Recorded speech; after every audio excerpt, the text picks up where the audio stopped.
todos, sou Marcela Rocha, economista-chefe da Principal Claritas, e hoje nós falaremos a respeito do cenário econômico do mês de outubro. Como sempre, passaremos pelo cenário global e pelo cenário doméstico. Começando pelo cenário internacional, o mês de outubro foi mais um mês de cautela para os mercados globais. Nos Estados Unidos, o S&P recuou pelo terceiro mês consecutivo, ao mostrar uma queda de um pouco mais de 2%. Essa queda das bolsas nos Estados Unidos foi acompanhada de um novo recuo do MSCI Global, que caiu um pouco mais de 3% no último mês. Fora a queda das bolsas, continuamos observando o aumento das taxas de juros fortes nos Estados Unidos. O 10 anos por lá subiu 35 bips no último mês e atingiu um patamar de 4,93, algo que a gente não observava desde meados de 2007. Junto a esse sentimento de aversão ao risco, o dólar inevitavelmente valorizou, subindo 0,5% no último mês, também acumulando 3 meses consecutivos de valorização. Dentre as diversas expectativas para explicar esse movimento, muitas delas recaem na resiliência da economia americana e no excepcionalismo da economia dos Estados Unidos. No mês de outubro, mais uma vez tivemos evidência de como essa economia dos Estados Unidos estava forte. O PIB do terceiro trimestre, por exemplo, subiu quase 5% anualizado, acelerando em relação ao segundo trimestre, quando tinha crescido cerca de somente 2%. É verdade que essa forte alta do PIB no terceiro trimestre pode ser explicada por estoques, um aumento dos gastos do governo, mas quando a gente olha um crescimento no trimestre do consumo anualizado rodando perto de 4%, junto com o aumento das vendas no varejo, produção industrial, tudo isso apontava para uma economia ainda distante da recessão. Mas fora crescimento, nós também tínhamos dados de inflação não tão benignos como nos últimos meses. No último mês, a inflação dos Estados Unidos surpreendeu, subindo 0,4%, o esperado era 0,3%, e o núcleo de inflação continuou subindo num patamar de 0,3%, com aquele supercore, uma métrica observada ali com lupa pelo Fed, subindo 0,6% em setembro. Esses números não são condizentes com uma meta de inflação perto de 2%, e eles mostram ali uma aceleração em relação ao último trimestre, indicando cautela por parte de política monetária, mas também indicando que a atividade econômica ainda estava distante dessa grande desaceleração. Agora, o que mais impressiona é que esse cenário de uma economia dos Estados Unidos forte contrasta com o desempenho que a gente observa em outras regiões. Na Europa, por exemplo, os sinais de uma desaceleração da economia continuam evidentes. A estimativa do PIB do terceiro trimestre, por exemplo, apresenta uma queda de 0,1%. Um resultado inferior às expectativas do mercado e mostrando para a gente uma desaceleração em relação ao segundo trimestre, quando tinha crescido 0,2%. Com isso, as projeções de PIB na zona do euro seguem ao redor de 0,5%. Só que esse baixo crescimento é no momento em que a inflação ainda continua em patamar alto e incômodo para o Banco Central. Com isso, o ECB, o Banco Central Europeu, sinalizou conforto em manter a taxa de juros na última decisão e indicar que deve encerrar o ciclo de aperto monetário. Mas como a inflação continua em patamar alto, o Banco Central Europeu ainda não tem elementos para começar uma discussão sobre redução da taxa de juros e apoiar a atividade que segue fraca por lá. Fora a zona do euro, chama atenção também a economia chinesa.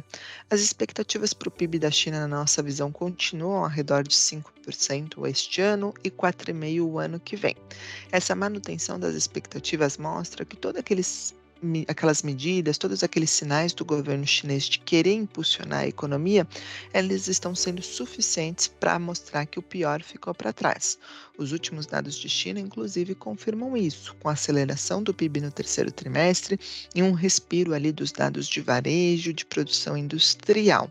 Só que mesmo com essa sinalização de que essas medidas funcionaram, ainda existe muita preocupação estrutural com a China a respeito do tamanho desses estímulos no médio e longo prazo, o diferencial de juros em relação ao resto do mundo e quais setores ali podem ser impulsionados já que o governo tem uma política ali de evitar incremento de bolhas e de evitar estimular setores enfraquecidos estruturalmente. Esse cenário, na nossa avaliação, reforça a cautela. Afinal, o mundo passa ali por sinais de desaceleração e Estados Unidos, onde era esperada a recessão, não ocorre, traz um aperto de política monetária, taxas de juros elevadas, valorização do dólar e queda das bolsas nesses últimos 3 meses. Claro que daqui para frente esse cenário pode ser alterado. Na nossa avaliação, caso tenhamos evidências de uma economia americana desacelerando, toda essa pressão pode diminuir. Só que, além da desaceleração econômica dos Estados Unidos, é importante o sinal de política monetária. Mesmo com dados de inflação mais altos, mesmo com sinais de uma atividade forte, o Fed optou por manter a taxa de juros na última decisão e indicar cautela com a política monetária, não se comprometendo com novos aumentos e colocando muito peso à defasagem de política monetária e ao estresse que ocorreu nos ativos recentemente. Essa posição do Fed ajuda os mercados a entenderem que existe ali um limite para aumento dessas taxas de juros nos Estados Unidos e faz o mercado ganhar tempo para observar os dados econômicos dos Estados Unidos.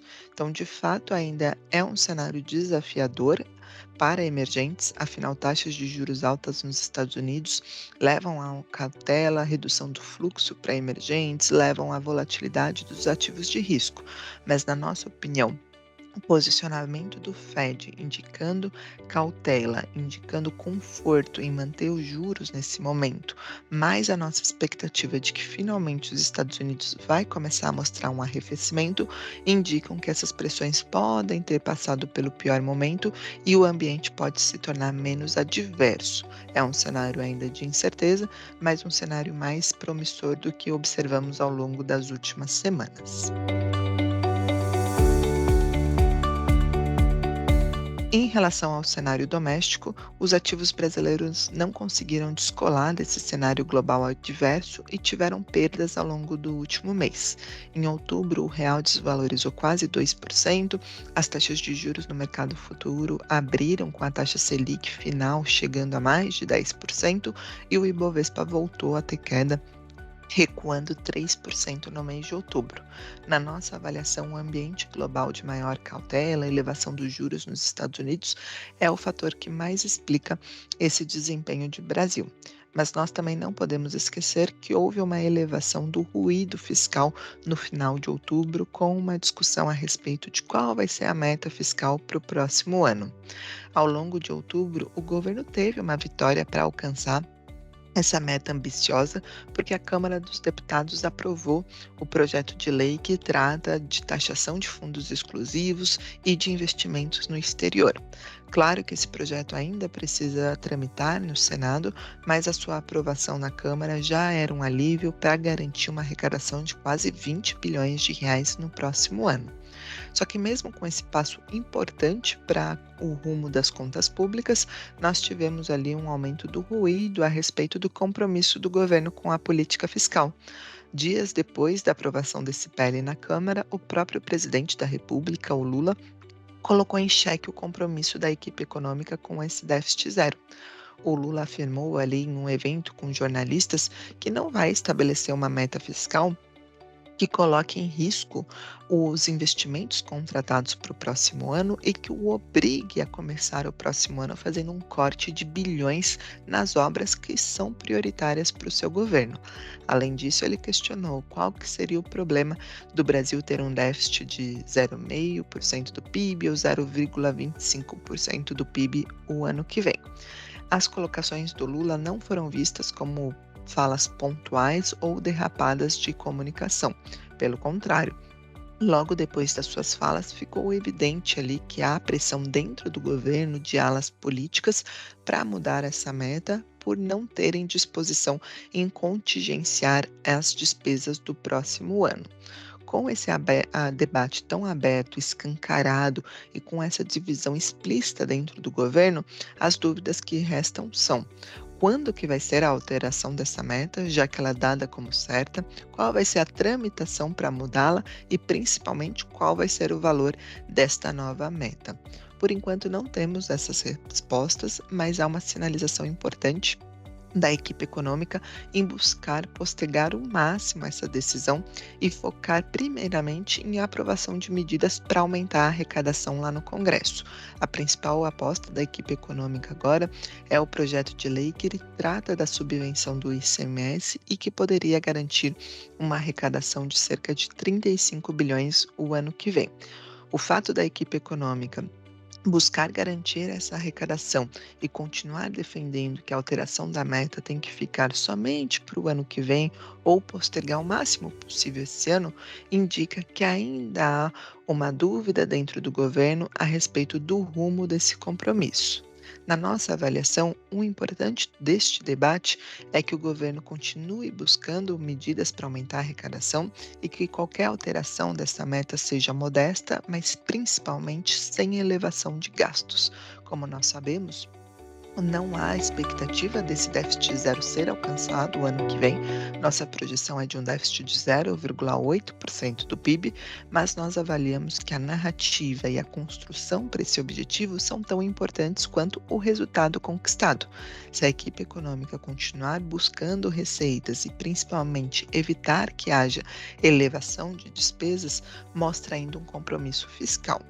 Mas enquanto nós aguardamos esse desfecho, é óbvio que todo esse debate prematuro, antes do que nós esperávamos, leva a questionamentos a respeito do compromisso do governo com a responsabilidade fiscal e principalmente com o arcabouço. Esse é um cenário que precisa ser observado ao longo das últimas semanas para nós entendermos se o desfecho ainda pode ser positivo. Enquanto nós estamos com essa incerteza fiscal, houve dúvidas a respeito dos planos do Banco Central, se eles poderiam ser modificados. Mas ocorreu a reunião do Banco Central do mês de novembro e as dúvidas fiscais não foram ali suficientes para mudar o rumo da política monetária no curto prazo. Além do Banco Central entregar mais uma queda da taxa de juros de meio ponto percentual para 12,25 a Selic, o Banco Central conseguiu ali manter o seu compromisso em sinalizar a redução da taxa Selic nessa mesma magnitude nas próximas reuniões. Claro que o Banco Central continuou colocando a questão das metas fiscais como um fator de preocupação para cumprimento das expectativas no longo prazo e para a condução de política monetária, mas não foi suficiente para impedir a queda e nem mudar o guidance das próximas reuniões. Claro que o Banco Central trouxe ali um comunicado, na nossa opinião, mais cauteloso. O Banco Central trouxe preocupação maior com o cenário global, agora o ambiente global é adverso e o Banco Central admitiu que o cenário internacional com mais riscos, numa conjuntura mais desafiadora, é um ambiente de condução de política monetária mais cauteloso e mais incerto do que o usual. Mas, na nossa avaliação, toda essa discussão, seja a respeito do fiscal ou a respeito do cenário global, eles são elementos que trazem muito mais questionamentos para a taxa de juros final do que para essas próximas decisões e a respeito do ritmo de queda da Selic. Como a nossa taxa de juros ainda é alta, nós ainda temos espaço para reduzi-la sem comprometer as expectativas de inflação, nós entendemos que o Banco Central ganha tempo e tem espaço para avaliar todos esses desdobramentos antes de comprometer-se com o ritmo de queda de juros. Acho que essas incertezas fazem com que a taxa terminal ali fique em aberto e que o Banco Central não tenha estabelecido qual que é esse patamar final de maneira clara. Mas por hora a gente acha que o plano do Banco Central de levar a Selic para pelo menos 9,5%, 10%, que é a nossa projeção de 9,5%, continuam válidos. E o que traz conforto nessa nossa projeção de 9,5% são os números de atividade e de inflação. Sobre a atividade, nós não mudamos as expectativas para o PIB desse ano e do próximo ano, temos 3% para agora e 1,6% para o ano que vem. Mas finalmente nós conseguimos ver um sinal mais claro de arrefecimento da atividade e principalmente da demanda doméstica. Em agosto, por exemplo, o IBCBR caiu 0,8% e os destaques negativos ficaram por conta de uma queda do varejo ampliado e do setor de serviços, Depois de 4 meses seguidos, o setor de serviços teve uma queda de 0,9%, com destaque para a retração dos serviços prestados às famílias. Esses números ainda não mostram para a gente uma inflexão da demanda doméstica, afinal, nós temos um mercado de trabalho bem robusto. Mas esses números trazem conforto na projeção de uma queda do PIB do terceiro e do quarto trimestre, e, de novo, na nossa expectativa, fazem o Banco Central conseguir ganhar tempo para avaliar se todo aquele debate a respeito de uma atividade forte poderia levar a números de inflação de serviços mais altos e mais resistentes. Claro que essa dúvida não se dissipou completamente, mas com a atividade no segundo semestre desse ano apresentando desaceleração, acho que o Banco Central, por hora, consegue evitar quaisquer revisões nas suas estimativas de serviços, de hiato, e consegue comemorar os dados de inflação corrente que continuam benignos. No cenário de inflação, por exemplo, os últimos dados, que foram os do IPCA 15 de outubro, de novo trouxeram notícias positivas para o Banco Central. O IPCA 15 de outubro ficou um pouquinho acima do consenso e da nossa estimativa, mas a composição foi benigna. Houve surpresa baixista com os números de serviços e de núcleos. Com isso, essas medidas subjacentes continuaram apresentando descompressão na variação anual, e esse número abaixo do esperado, na nossa avaliação, ajuda a reduzir o risco ali de uma inflação mais resiliente nesses próximos meses, já que a atividade também começou a moderar. Nesse cenário, na nossa opinião, esses números de inflação correntes abaixo do esperado, junto com a queda da gasolina que foi anunciada, consolidam o cenário do IPCA esse ano abaixo de 4,70, ou seja, dentro do intervalo da meta do Banco Central, e possibilitam o Banco Central continuar cortando os juros em 50 bips nas próximas reuniões, enquanto observa o cenário global e o cenário fiscal. Claro que a cena global e o cenário fiscal demandam cautela, ainda são cenários que trazem riscos para o Brasil, mas nós avaliamos de novo que, se a meta fiscal for alterada sem elevação de gastos, com o governo ainda comprometido em buscar aumento de arrecadação e construir uma narrativa de responsabilidade fiscal, essa mudança da meta fiscal pode ser feita, mudada, sem trazer grandes custos para expectativas, para a taxa de câmbio e principalmente para a política monetária. E do cenário global, se nós tivermos finalmente evidências de arrefecimento da economia americana, podemos ter uma redução da pressão da taxa de juros lá fora, menor pressão na taxa de câmbio e, com isso, maior conforto para o Banco Central. Este foi o nosso cenário econômico do mês de outubro. Quaisquer dúvidas, as nossas áreas comerciais e a nossa área de economia estão à disposição. Obrigada e até o próximo mês.